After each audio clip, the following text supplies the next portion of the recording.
The First Doctor is back, just not the one you were expecting.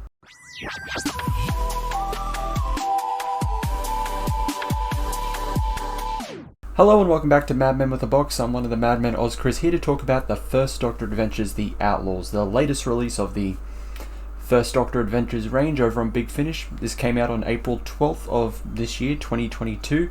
It contains two stories, The Outlaws and The Miniaturist. Now, this is the first story to have Stephen Noonan as the role of the First Doctor. We've had David Bradley, who's portrayed both William Hartnell and the First Doctor in Adventures in Time and Space and in Doctor Who, in the TV shows, and as well as in Big Finish.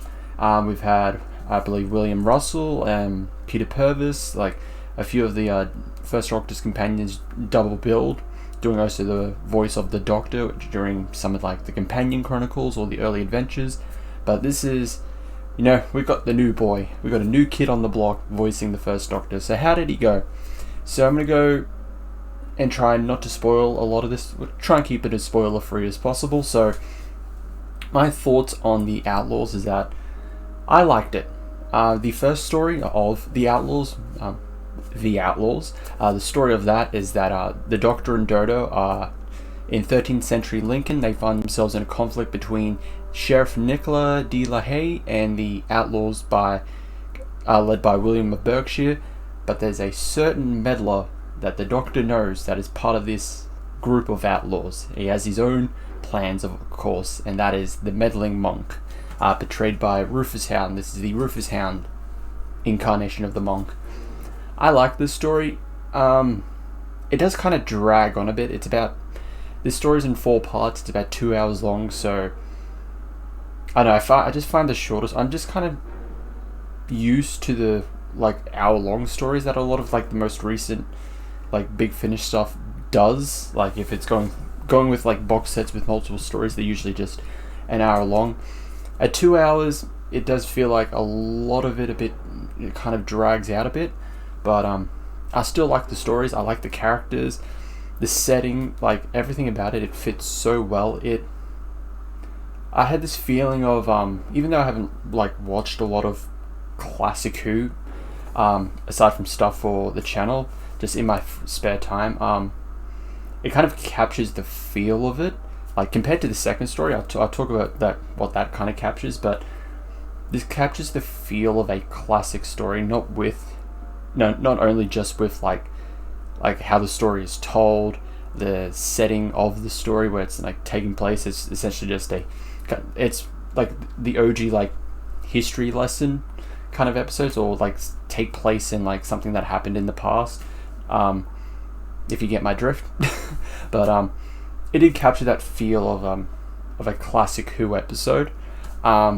Then moving on to the Miniaturists, where the Doctor and Dodo find themselves in the Colton salt mines, where strange happenings are occurring. There are children appearing in the mines, local landmarks are disappearing, and how can a so-called geological quiet place be screaming? This was probably my favorite of the two stories.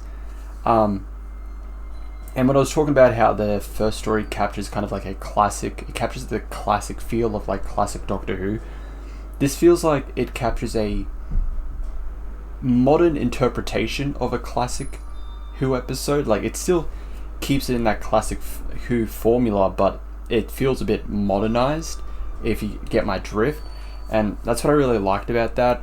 I think the cast in that one was really good as well, especially Annette Badlin, who most would know as Margaret Blaine, or I'm hoping I'm not going to botch this, Blondfelfoch Pasimir de Slevene, one of the Slevene in the 3 Slevene episodes in Series 1 of Doctor Who, Aliens of London, World War III, Boomtown. She does a fantastic job as the miniaturist, the quote-unquote antagonist of this story. Very eerie, a lot of creepy moments with the miniaturist, which I absolutely loved.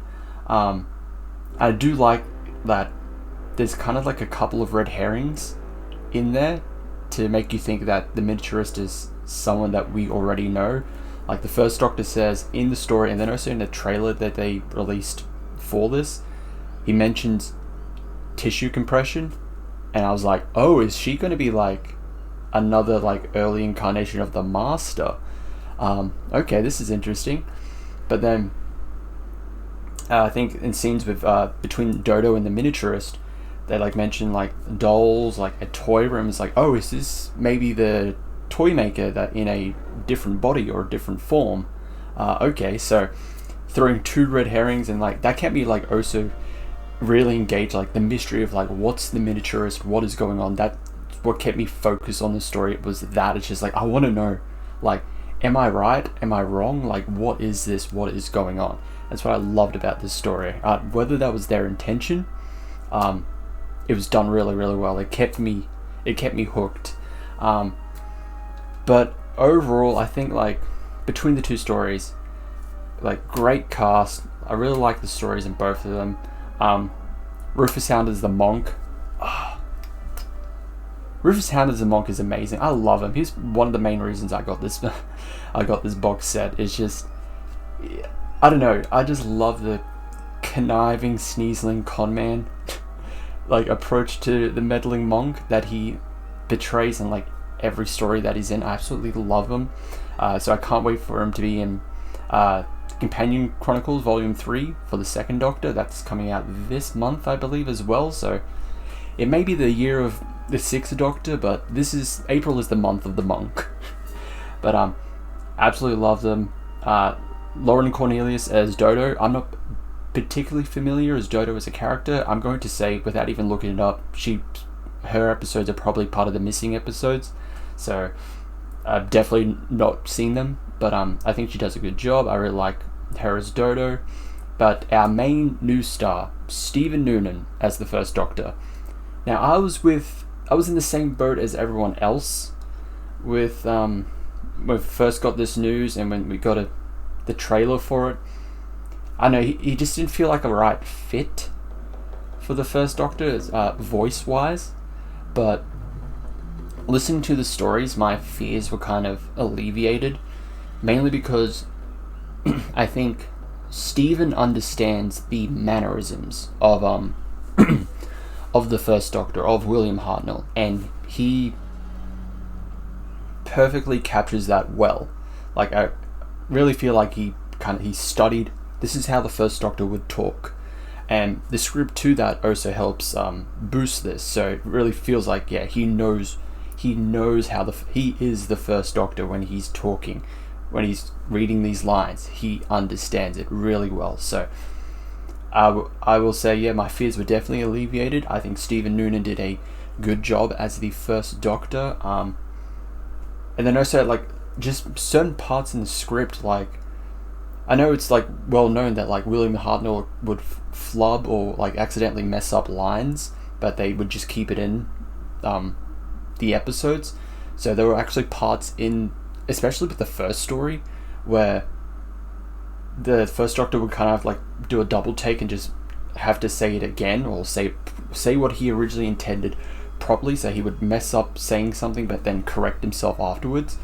I think it's the first time listening to a First Doctor like audio story that they did that. Like the only other one I've really listened to was the First Doctor Adventures, with David Bradley and the team as the roles that they did in Adventure in Time and Space, and it's been quite a while since I've listened to it, but I don't really remember if they kind of kept that kind of trait that like the Doctor would just like mess up what he's saying and then correct himself afterwards. It has been quite some time since I've listened to that box set, but it's just a little detail. It's just like a really like good little detail that really like makes it believable that Stephen Noonan is the First Doctor. So I'm eager to see if we're going to get Stephen in many more First Doctor Adventure stuff. I know they're still keeping David Bradley with some stuff, but I'm willing to check out more of like Stephen Noonan stuff as the First Doctor, because I really enjoyed his performance here. He does a really good job. He understands the character well. Better to have something than nothing. If he just did like a normal voice, did nothing, I felt I would have been just like dragging out as like, yeah, he just doesn't understand the First Doctor. But no, luckily he does. Top job. But overall, if I were to rank this box set, The Outlaws, I would give it a 8 out of 10. I enjoyed it. Parts of that I didn't like, but even then they're like very minuscule. Like I said, first story kind of drags out a bit, but I liked it overall. I liked the cast and characters. Everyone on the team, like the writers as well, Elizabeth Miles, Lizzie Hopley, everyone that worked on this, they did a top job. Proud of you. Round of applause for all of you. That sounded condescending. It wasn't supposed to be, but I really enjoyed this box set, so definitely go check it out. Hopefully we get more of Stephen Noonan as the first Doctor. Hopefully we get more of Lauren Cornelius as Dodo, because this is only her, I think, her second outing. She was also in The Secrets of Det Sen in the early adventures, if I recall correctly. Wasn't particularly a big fan of that story, but I think her as Dodo was good. I liked her as Dodo, so who knows? And then maybe we'll see how Stephen Noonan's first Doctor is with like other companions as well. Who knows? It's Big Finish. Like there's a lot there. But it's guaranteed that I would at least continue with this. You're gonna keep taking all my money, aren't you, Big Finish? But it's money well spent. It's justified spent money. But that is all. That's my thoughts on The Outlaws. Thank you all for watching. Go check out the previous reviews that I've done by myself, or stuff I've done with my fellow co-hosts, and I will see you all in the next one. Ciao.